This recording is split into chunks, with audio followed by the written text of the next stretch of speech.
नमस्कार शिक्षार्थियों, आप सभी का शिक्षा के इस ऑनलाइन मंच पर स्वागत है।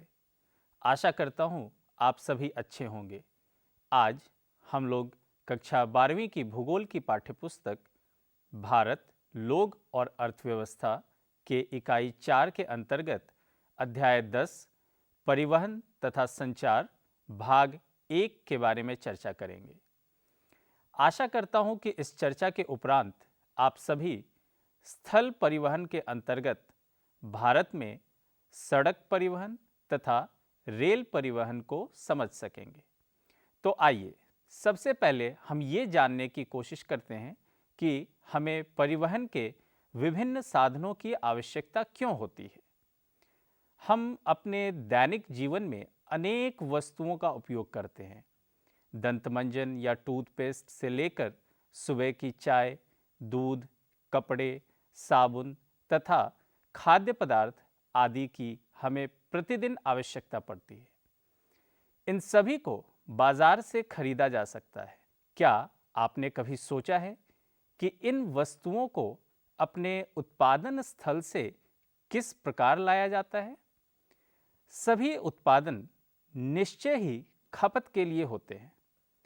खेतों एवं कारखानों से तैयार सभी उत्पादों को उन स्थानों पर लाया जाता है जहां से उपभोक्ता उन्हें खरीद सके। यह परिवहन ही है जो इन वस्तुओं को उत्पादन स्थलों से बाजार तक पहुंचाता है, जहां ये उपभोक्ताओं के लिए उपलब्ध होते हैं। हम अपने दैनिक जीवन में फल, साग सब्जियों, किताबें एवं कपड़ा आदि जैसी भौतिक वस्तुएं ही नहीं उपयोग में लाते हैं, बल्कि विचारों, दर्शन तथा संदेशों का भी उपयोग करते हैं। क्या आप जानते हैं कि विभिन्न साधनों के माध्यम से संचार करते समय हम अपने विचारों, दर्शन और संदेशों का विनिमय एक स्थान से दूसरे स्थान तक अथवा एक व्यक्ति से दूसरे तक करते हैं।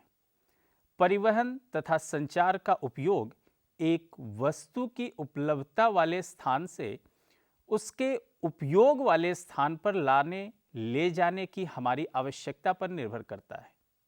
मानव विभिन्न वस्तुओं, पदार्थों और विचारों को एक स्थान से दूसरे स्थान तक ले जाने के लिए भिन्न विधियों का प्रयोग करता है। आइए अब हम परिवहन के प्रमुख साधनों को समझने की कोशिश करते हैं और इस आरेख को देखते हैं। परिवहन के मुख्य 3 साधन हैं: स्थल परिवहन, जल परिवहन तथा वायु परिवहन। स्थल परिवहन के अंतर्गत सड़क, रेलवे तथा पाइपलाइन आते हैं। जल परिवहन के अंतर्गत अंतःस्थलीय जल परिवहन तथा सागरीय व महासागरीय मार्ग जल परिवहन आते हैं। वायु परिवहन के अंतर्गत राष्ट्रीय तथा अंतर्राष्ट्रीय वायु परिवहन आते हैं। तो आइए अब हम भारत में स्थल परिवहन पर विस्तार से चर्चा करते हैं। भारत में मार्गों एवं कच्ची सड़कों का उपयोग परिवहन के लिए प्राचीन काल से किया जाता रहा है। आर्थिक तथा प्रौद्योगिक विकास के साथ भारी मात्रा में सामानों तथा लोगों को एक स्थान से दूसरे स्थान पर ले जाने के लिए पक्की सड़कों तथा रेल मार्गों का विकास किया गया है। रज्जु मार्गों, केबल मार्गों तथा पाइपलाइनों जैसे साधनों का विकास विशिष्ट सामग्रियों को विशिष्ट परिस्थितियों में परिवहन की मांग को पूरा करने के लिए किया गया। सड़क परिवहन। भारत का सड़क जाल विश्व का दूसरा सबसे बड़ा सड़क जाल है। आर्थिक सर्वेक्षण 2016-17 के अनुसार इसकी कुल लंबाई 54.8 लाख किलोमीटर है। यहाँ प्रतिवर्ष सड़कों द्वारा लगभग 85% यात्री तथा 70% भार यातायात का परिवहन किया जाता है। छोटी दूरियों की यात्रा के लिए सड़क परिवहन अपेक्षाकृत अनुकूल होता है। क्या आप जानते हैं, शेरशाह सूरी ने अपने साम्राज्य को सिंधु घाटी, पाकिस्तान से लेकर बंगाल की सोनार घाटी तक सुदृढ़ एवं संगठित रखने के लिए शाही राजमार्ग का निर्माण कराया था। कोलकाता से पेशावर तक जोड़ने वाले इसी मार्ग को ब्रिटिश शासन के दौरान ग्रैंड ट्रंक, जिसे जीटी रोड के नाम से पुनः नामित किया गया था। वर्तमान में यह अमृतसर से कोलकाता के बीच विस्तृत है और इसे 2 खंडों में विभाजित किया गया है। राष्ट्रीय महामार्ग NH1 दिल्ली से अमृतसर तक और राष्ट्रीय महामार्ग NH2 दिल्ली से कोलकाता तक। भारत में द्वितीय विश्व युद्ध के पहले आधुनिक प्रकार का सड़क परिवहन अत्यंत सीमित था। पहला गंभीर प्रयास 1943 में नागपुर योजना बनाकर किया गया। रजवाड़ा और ब्रिटिश भारत के बीच समन्वय के अभाव के कारण यह योजना क्रियान्वित नहीं हो पाई। स्वतंत्रता प्राप्ति के पश्चात भारत में सड़कों की दशा सुधारने के लिए एक 20 वर्षीय सड़क योजना 1961 में आरंभ की गई थी। हालांकि सड़कों का संकेंद्रण नगरों एवं उनके आसपास के क्षेत्रों में ही रहा। ग्रामीण एवं सुदूर क्षेत्रों में सड़कों द्वारा संपर्क लगभग नहीं के बराबर था। निर्माण एवं रखरखाव के उद्देश्य से सड़कों को राष्ट्रीय महामार्गों, नेशनल हाईवेज, राज्य महामार्गों, स्टेट हाईवेज, प्रमुख जिला सड़कें तथा ग्रामीण सड़कों के रूप में वर्गीकृत किया गया है। आइए अब हम राष्ट्रीय महामार्ग के बारे में चर्चा करते हैं। वे प्रमुख सड़कें जिन्हें केंद्र सरकार द्वारा निर्मित एवं अनुरक्षित किया जाता है, राष्ट्रीय महामार्ग के नाम से जानी जाती है। इन सड़कों का उपयोग अंतर्राज्यीय परिवहन तथा सामरिक क्षेत्रों तक रक्षा सामग्री एवं सेना के आवागमन के लिए होता है। ये महामार्ग राज्यों की राजधानियों, प्रमुख नगरों, महत्वपूर्ण पत्तनों तथा रेलवे जंक्शनों को भी जोड़ते हैं। राष्ट्रीय महामार्गों की लंबाई 1951 में 19,700 किलोमीटर से बढ़कर 2015-16 में 1,04,75 किलोमीटर हो गई है। राष्ट्रीय महामार्गों की लंबाई पूरे देश में कुल सड़कों की लंबाई की मात्र 2% है, किंतु ये सड़क यातायात के 40% भाग का वहन करते हैं। भारतीय राष्ट्रीय महामार्ग प्राधिकरण NHAI का प्रचालन 1995 में हुआ था। यह भूतल परिवहन मंत्रालय के अधीन एक स्वायत्तशासी निकाय है। इसे राष्ट्रीय महामार्गों के विकास, रखरखाव तथा प्रचालन की जिम्मेदारी सौंपी गई है। इसके साथ ही यह राष्ट्रीय महामार्गों के रूप में निर्दिष्ट सड़कों की गुणवत्ता सुधार के लिए एक शीर्ष संस्था है। आइए अब हम राष्ट्रीय महामार्ग विकास परियोजनाओं के बारे में चर्चा करते हैं। भारतीय राष्ट्रीय महामार्ग प्राधिकरण NHAI ने देश भर में विभिन्न चरणों में कई प्रमुख परियोजनाओं की जिम्मेदारी ले रखी है। स्वर्णिम चतुर्भुज, जिसे गोल्डन क्वाड्रिलेटरल कहते हैं, इसके अंतर्गत 5,846 किलोमीटर लंबी 4 या 6 लेन वाले उच्च सघनता के यातायात गलियारे शामिल हैं, जो देश के 4 विशाल महानगरों दिल्ली, मुंबई, चेन्नई और कोलकाता को जोड़ते हैं। स्वर्णिम चतुर्भुज के निर्माण के साथ भारत के इन महानगरों के बीच समय, दूरी तथा यातायात की लागत महत्वपूर्ण रूप से कम होगी। उत्तर, दक्षिण तथा पूर्व पश्चिम गलियारा, जिसे नॉर्थ साउथ कॉरिडोर और ईस्ट वेस्ट कॉरिडोर कहते हैं। उत्तर दक्षिण गलियारे का उद्देश्य जम्मू व कश्मीर के श्रीनगर से तमिलनाडु के कन्याकुमारी को 4016 किलोमीटर लंबे मार्ग द्वारा जोड़ना है। पूर्व एवं पश्चिम गलियारे का उद्देश्य असम में सिलचर से गुजरात में पोरबंदर को 3640 किलोमीटर लंबे मार्ग द्वारा जोड़ना है। आइए अब हम राज्य महामार्ग के बारे में चर्चा करते हैं। इन महामार्गों का निर्माण एवं अनुरक्षण राज्य सरकारों द्वारा किया जाता है। ये राज्य की राजधानी से जिला मुख्यालयों तथा अन्य महत्वपूर्ण शहरों को जोड़ते हैं। ये मार्ग राष्ट्रीय महामार्गों से जुड़े होते हैं। इनके अंतर्गत देश की कुल सड़कों की लंबाई का 4% भाग आता है। आइए अब हम जिला सड़क के बारे में चर्चा करते हैं। ये सड़कें जिला मुख्यालयों तथा जिले के अन्य महत्वपूर्ण स्थलों के बीच संपर्क मार्ग का कार्य करती है।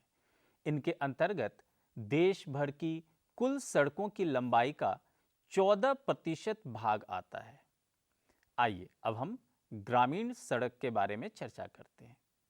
ये सड़कें ग्रामीण क्षेत्रों को आपस में जोड़ने के लिए अत्यंत महत्वपूर्ण होती है। भारत की कुल सड़कों की लंबाई का लगभग 80% हिस्सा ग्रामीण सड़कों के रूप में वर्गीकृत किया गया है। ग्रामीण सड़कों के घनत्व को प्रादेशिक विषमता की दृष्टि से भी देखा जाता है, क्योंकि ये भूभाग की प्रकृति से प्रभावित होती हैं। क्या आपने कभी सोचा है कि ग्रामीण सड़कों का घनत्व पर्वतीय, पठारी एवं वनीय क्षेत्रों में बहुत कम क्यों होता है? नगरीय केंद्रों से दूर ग्रामीण सड़कों की गुणवत्ता क्यों घटती चली जाती है? इन प्रश्नों के उत्तर जानने का प्रयास करें। आइए अब हम अन्य सड़कों के बारे में चर्चा करते हैं। अन्य सड़कों के अंतर्गत सीमांत सड़कें एवं अंतर्राष्ट्रीय महामार्ग आते हैं। मई 1960 में सीमा सड़क संगठन BRO को देश की उत्तरी एवं उत्तर पूर्वी सीमा से सटी सामरिक दृष्टि से महत्वपूर्ण सड़कों के तीव्र और समन्वित सुधार के माध्यम से आर्थिक विकास को गति देने एवं रक्षा तैयारियों को मजबूती प्रदान करने के उद्देश्य से स्थापित किया गया था। यह एक अग्रणी बहुमुखी निर्माण अभिकरण है। इसने अति ऊंचाई वाले पर्वतीय क्षेत्रों में चंडीगढ़ को मनाली तथा लेह से जोड़ने वाली सड़क बनाई है। यह सड़क समुद्र तल से औसतन 4270 मीटर की ऊंचाई पर स्थित है। सामरिक दृष्टि से संवेदनशील क्षेत्रों में सड़कें बनाने व अनुरक्षण करने के साथ साथ BRO अति ऊंचाइयों वाले क्षेत्रों में बर्फ हटाने की जिम्मेदारी भी संभालता है। अंतर्राष्ट्रीय महामार्गों का उद्देश्य पड़ोसी देशों के बीच भारत के साथ प्रभावी संपर्कों को उपलब्ध कराते हुए सद्भावपूर्ण संबंधों को बढ़ावा देना है। आइए अब हम भारतमाला योजना के बारे में चर्चा करते हैं। भारतमाला एक प्रस्तावित वृहद योजना है। यह कार्यक्रम 2022 तक पूरा किया जाना है, जिसका उद्देश्य निम्नलिखित वर्णित है। तटवर्ती भागों से लगे हुए राज्यों की सड़कों का विकास, सीमावर्ती भागों तथा छोटे बंदरगाहों को जोड़ना। दूसरा, पिछड़े इलाकों, धार्मिक, पर्यटन स्थलों को जोड़ने की योजना। तीसरा, सेतु भारतम परियोजना के अंतर्गत 1500 बड़े पुलों तथा 200 रेल ओवरब्रिज या रेल अंडरब्रिज का निर्माण। और चौथा, लगभग 900 किलोमीटर के नए घोषित किए गए राष्ट्रीय राजमार्गों के विकास के लिए जिला मुख्यालय जोड़ने की योजना। आइए अब हम भारतीय रेल के बारे में चर्चा करते हैं। भारतीय रेल जाल विश्व के सर्वाधिक लंबे रेल जालों में से एक है। यह माल एवं यात्री परिवहन को सुगम बनाने के साथ साथ आर्थिक वृद्धि को भी योगदान देता है। महात्मा गांधी ने कहा था, भारतीय रेलवे ने विविध संस्कृति के लोगों को एक साथ लाकर भारत के स्वतंत्रता संग्राम में योगदान दिया है। भारतीय रेल की स्थापना 1853 में हुई तथा मुंबई से ठाणे के बीच 34 किलोमीटर लंबी रेल लाइन निर्मित की गई। देश में भारतीय रेल सरकार का विशालतम उद्यम है। भारतीय रेल जाल की कुल लंबाई 66,030 किलोमीटर है, 31 मार्च 2015 तक। इसका अति विशाल आकार केंद्रीकृत रेल प्रबंधन तंत्र पर अत्यधिक दबाव डालता है। अतएव भारतीय रेल को 16 मंडलों में विभाजित किया गया है, जो कि आप इस तालिका में देख सकते हैं। रेलवे पटरी की चौड़ाई के आधार पर भारतीय रेल को 3 वर्ग में विभाजित किया गया है। बड़ी लाइन, जिसे ब्रॉड गेज बोलते हैं। ब्रॉड गेज में रेल पटरियों के बीच की दूरी 1.616 मीटर होती है। ब्रॉड गेज लाइन की कुल लंबाई सन 2016 में 60,510 किलोमीटर थी। मीटर लाइन, जिसे मीटर गेज भी कहते हैं, इसमें 2 रेल पटरियों के बीच की दूरी 1 मीटर होती है। इसकी कुल लंबाई 2016 में 3,880 किलोमीटर थी। छोटी लाइन, जिसे नैरो गेज बोलते हैं, इसमें 2 रेल पटरियों के बीच की दूरी 0.762 मीटर या 0.610 मीटर होती है। इसकी कुल लंबाई 2016 में 2,297 किलोमीटर थी। यह प्रायः पर्वतीय क्षेत्रों तक सीमित है। भारतीय रेल ने मीटर तथा नैरो गेज रेल मार्गों को ब्रॉड गेज में बदलने के लिए व्यापक कार्यक्रम शुरू किया है। इसके अतिरिक्त वाष्प चलित इंजनों के स्थान पर डीजल और विद्युत इंजनों को लगाया गया है। इस कदम से रेलों की गति बढ़ने के साथ साथ उनकी ढुलाई क्षमता भी बढ़ गई है। कोयले द्वारा चालित वाष्प ईंधनों के प्रतिस्थापन से रेलवे स्टेशनों के पर्यावरण में भी सुधार हुआ है। मेट्रो रेल ने कोलकाता और दिल्ली में नगरीय परिवहन व्यवस्था में क्रांति ला दी है। डीजल चालित बसों की जगह सीएनजी चालित वाहनों के साथ साथ मेट्रो रेल का प्रचालन नगरीय केंद्रों के वायु प्रदूषण को नियंत्रित करने में काफी महत्वपूर्ण कदम है। ब्रिटिश उपनिवेशवाद के दौरान ही शहरी क्षेत्र, कच्चा माल या सामग्री उत्पादन क्षेत्र, बागान तथा अन्य व्यावसायिक फसल क्षेत्र, पहाड़ी स्थल तथा छावनी क्षेत्र रेल मार्गों से अच्छी तरह जुड़े हुए थे। ये मुख्य रूप से संसाधनों के शोषण हेतु विकसित किए गए थे। देश की स्वतंत्रता प्राप्ति के बाद इन रेल मार्गों का विस्तार अन्य क्षेत्रों में भी किया गया। इसमें सर्वाधिक महत्वपूर्ण कोंकण रेलवे का विकास है, जो भारत के पश्चिमी समुद्री तट के साथ मुंबई और बेंगलुरु के बीच सीधा संपर्क उपलब्ध कराता है। आइए अब हम कोंकण रेलवे के बारे में चर्चा करते हैं। 1998 में कोंकण रेलवे का निर्माण भारतीय रेल की एक महत्वपूर्ण उपलब्धि है। यह 760 किलोमीटर लंबी रेल मार्ग महाराष्ट्र में रोहा को कर्नाटक के मंगलोर से जोड़ता है। इसे अभियांत्रिकी का एक अनूठा चमत्कार माना जाता है।